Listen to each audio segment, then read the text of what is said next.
Bonjour, aujourd'hui on va voir la première partie du sujet national 2014 session normale, suiveur à deux axes, unité ADC plus analyse fonctionnelle, matière sciences de l'ingénieur, deuxième année sciences et technologies électriques. Voici la première page du sujet.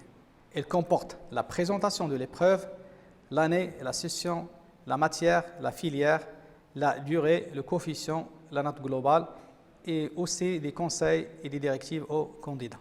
Le produit support de notre sujet est le suiveur solaire à deux axes. Il comporte 21 pages, de 2 à 11 socles du sujet, comportant les situations d'évaluation, de 12 à 15 documents ressources et de 16 à 21 documents réponses. Donc le sujet comporte 4 situations d'évaluation. Situation d'évaluation, une analyse fonctionnelle, 2 études du mécanisme d'élévation, 3 études énergétiques et 4 études de l'acquisition et de traitement. Chaque situation d'évaluation s'organise en une ou plusieurs tâches qui comportent une ou plusieurs questions. Donc voici le socle du sujet, comportant la présentation du sujet et les situations d'évaluation des unités T, ADC, ATC et l'analyse fonctionnelle. Donc, vous devez lire attentivement la description et le fonctionnement du système. Voici les documents ressources à exploiter. Et finalement, voici les documents réponses à rendre là où vous allez rédiger vos réponses. Donc, introduction. Une installation solaire photovoltaïque produit de l'énergie électrique grâce à des panneaux photovoltaïques, modules photovoltaïques. Cette énergie peut être ensuite emmagasinée dans des batteries ou injectées dans les réseaux électriques à travers des onduleurs. Pour améliorer le rendement de plus de 30% d'une installation solaire fixe, celle-ci est équipée d'un système d'orientation appelé suiveur de soleil ou tracker solaire. Donc, comme vous le voyez sur la figure 1.1, la trajectoire du soleil varie selon les saisons. Donc, le suiveur solaire ou tracker solaire permet de suivre cette trajectoire sur l'axe est-ouest, angle azimut, et sur l'élévation, angle zénith. Donc, pendant la journée, un programme astronomique calcule la position du soleil et ordonne à l'automate programmable de positionner le module photovoltaïque sur les deux axes zénith et azimut, de telle façon à avoir l'angle réel égal à l'angle consigne. Le suiveur reste en position coucher du soleil pendant la nuit. Description. Le système suiveur solaire est composé de, figure 2, d'une structure métallique pour supporter le module, de 2 moteurs M1 et M2, M1 pour déplacer le module photovoltaïque sur l'axe est-ouest, azimut, et le moteur M2 pour positionner le module photovoltaïque en hauteur zénith. D'une armoire de commande qui contient un automate programmable API et des appareils de protection.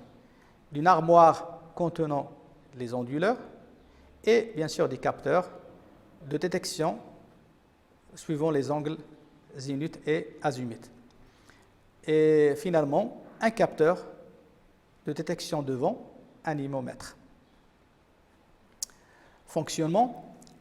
L'une des solutions constructives pour suivre le cours du soleil consiste à commander le suiveur par un automate programmable industriel associé à un programme de calcul astronomique se basant sur l'horloge, base de temps de très haute précision, et qui permet de déterminer à chaque instant de l'année la position du soleil par rapport à l'emplacement géographique de l'installation et ordonne à l'automate de positionner le module photovoltaïque sur les deux axes zénith et azimut.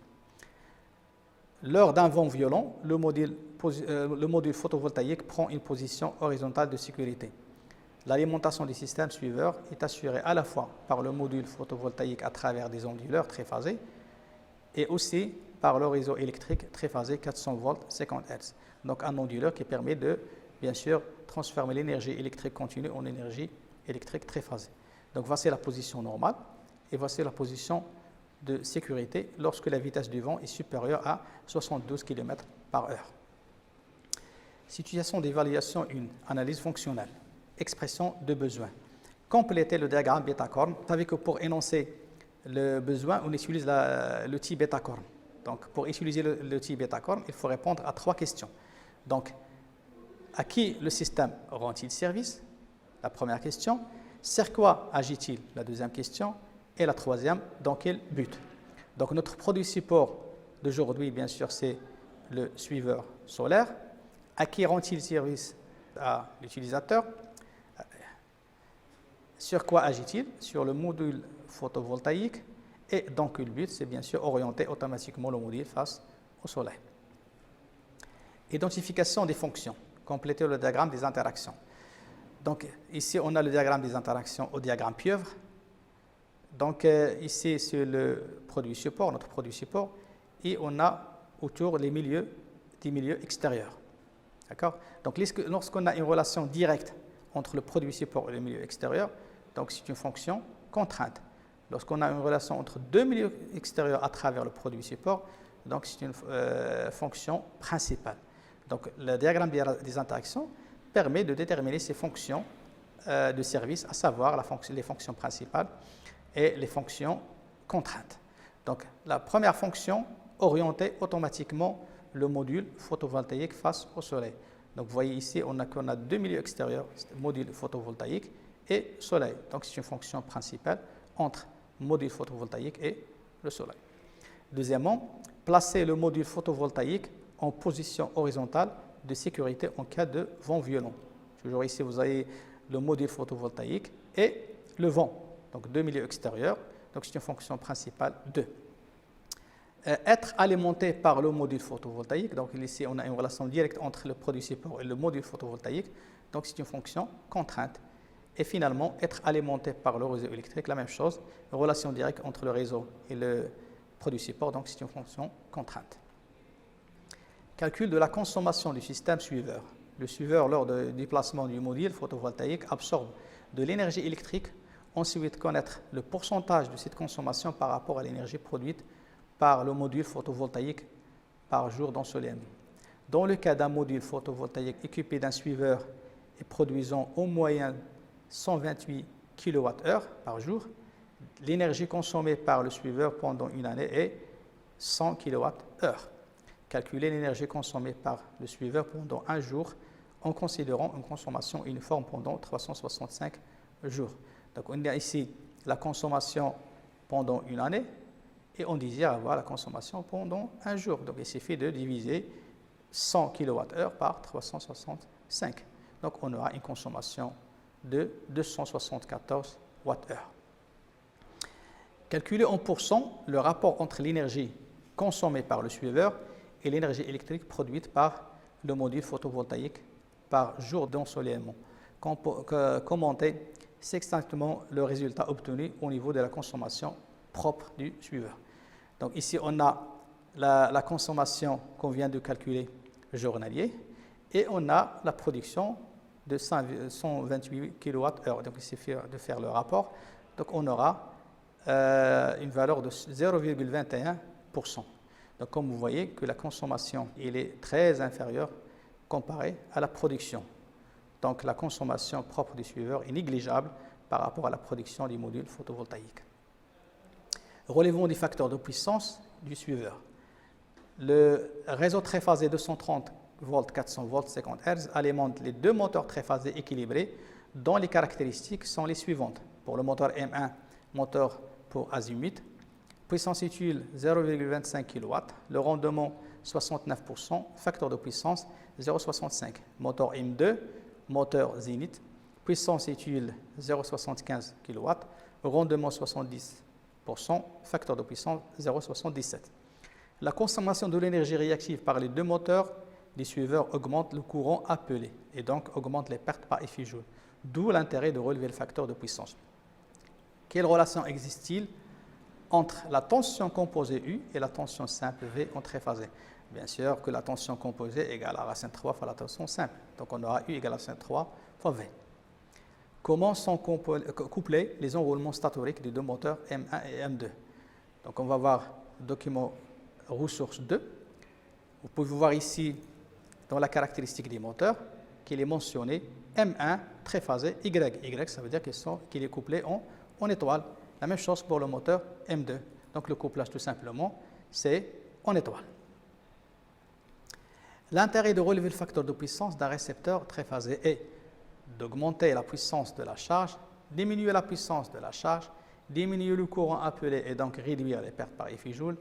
Aucun intérêt. Donc si pour une puissance donnée et une tension constante, donc le courant il est inversement proportionnel au facteur de puissance cos phi. Donc si le facteur de puissance diminue, ça veut dire que le courant va augmenter. Donc les pertes Joule qui sont égales à la résistance totale fois RI au carré augmentent. Donc pour diminuer ces pertes Joule, on a intérêt à relever le facteur de puissance. Donc diminuer le courant appelé et donc réduire les pertes par effet Joule.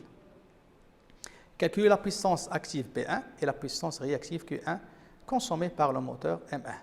Donc d'après les caractéristiques du moteur, on a le rendement qui est égal à la puissance utile sur la puissance absorbée. Donc finalement, la puissance absorbée qui est égale à P1 égale à la puissance utile sur le rendement. Application numérique, on trouve une puissance de 362 watts. L'énergie réactive, tout simplement, est égale à la puissance active fois le tangent de phi 1. Donc on aura une puissance réactive de 423 var. Calculer la puissance active P1 et la puissance réactive Q2 consommée par le moteur M2. Donc on fera la même chose, c'est-à-dire que P2 est égal à la puissance utile 2 sur le rendement 2. On trouve une puissance de 1071,4 watts. Et la puissance Q2 égale à P2 fois tangent de phi 2. Donc application numérique 887,8 var. Dans le cas où les deux moteurs fonctionnent simultanément, calculer les puissances actives P, réactive Q et apparente S absorbées par les deux moteurs. Donc ici, il suffit d'appliquer le théorème de Boucheroux. Donc la puissance active totale, c'est la somme des puissances actives consommées par chaque récepteur. Donc on aura P égale à tout simplement P1 plus P2. Donc on trouve une puissance de 1433,4 watts. La même chose pour les puissances réactives, donc Q égale à Q1 plus Q2. Donc on aura 1310,8 var. Pour ce qui est de la puissance apparente, S, il ne faut jamais additionner les puissances apparentes. Donc S est égal tout simplement la racine carrée de P au carré plus Q au carré. Donc on trouve une puissance apparente de 1942,4 volts ampères. On déduire la valeur efficace I de l'intensité totale du courant en ligne ainsi que le facteur de puissance. Donc on vient de calculer la puissance apparente S qui est égale à racine 3 I fois I. Donc tout simplement I égale à S sur racine 3 U. Donc on aura un courant de 2,8 ampères. Le facteur de puissance cos phi égale à P sur S, donc égal à 0,74. Remarquez ici que le facteur de puissance il ne respecte pas les normes car il est inférieur à 0,8. Donc on veut ramener ce facteur de puissance cos phi à 0,86. Relevé sur la bac de la figure 9. Document ressource 3, la puissance réactive à fournir au réseau. Donc le cos phi avant compensation, c'est le cos phi qu'on vient de calculer tout à l'heure, donc c'est 0,74. Donc on veut relever ce facteur-là à 0,86. Donc c'est le cos phi après compensation. Donc on va aller chercher sur la BAC la puissance réactive à fournir. Voilà la BAC, document ressource 3. Ici on a le cos phi avant compensation et aussi on a le cos phi après compensation. Donc on a dit que le cos phi avant compensation c'est 0,74. Et le cos phi après compensation, c'est 0,86. Donc, il suffit de faire l'intersection. On trouve une valeur de 0,309. Donc, la puissance réactive à installer par kWh égale à 0,309. Donc, pour calculer la puissance réactive, il suffit de multiplier 0,309 fois la puissance active. Donc, on aura 0,309 multiplié par 1433,4, c'est la puissance active, égale à 442,92 var. Validation de la protection du moteur M2. Les deux moteurs du suiveur sont protégés par deux disjoncteurs magnétothermiques. On veut vérifier la protection et justifier au niveau du courant de démarrage et du surcharge prolongé. Un disjoncteur magnétothermique protège contre les surintensités, les surcharges, les courts-circuits, les contacts directs. Et rappelez-vous que les surtensions, on a une surtension lorsqu'on a une hausse soudaine de tension. La protection elle se fait par l'émetteur de surtension parafoudre, relais de surtension, éclateur. Les surcharges lors d'une demande de puissance plus importante pour un circuit électrique. Donc la protection, il se fait par relais thermique, fusible, déclencheur thermique des disjoncteurs. Les courts-circuits, c'est lorsqu'on a une élévation brutale du courant absorbé par le circuit dû à un contact électrique entre deux conducteurs de potentiel différents. La protection, il se fait par fusible ou déclencheur magnétique des disjoncteurs. Les contacts directs, c'est le contact d'une personne avec les parties actives des matériels normalement sous tension. Donc ici, on a un disjoncteur magnétothermique. Donc il a un déclencheur magnétique qui va protéger contre les courts-circuits et thermique qui va assurer la protection contre les surcharges. Donc on aura la protection contre les surcharges et les courts-circuits. Les références du disjoncteur magnétothermique classe 10 choisies par le concepteur sont 3RV1011 OGA1 pour le moteur M1, 3RV1011 GCA1 pour le moteur M2, voir figure 12 document ressources 4. Notez la plage du déclencheur thermique, le courant du déclencheur instantané et le pouvoir de coupure à côté de chaque symbole. Donc voilà le tableau de sélection des références de commande. Ici, on a la référence, le pouvoir de coupure.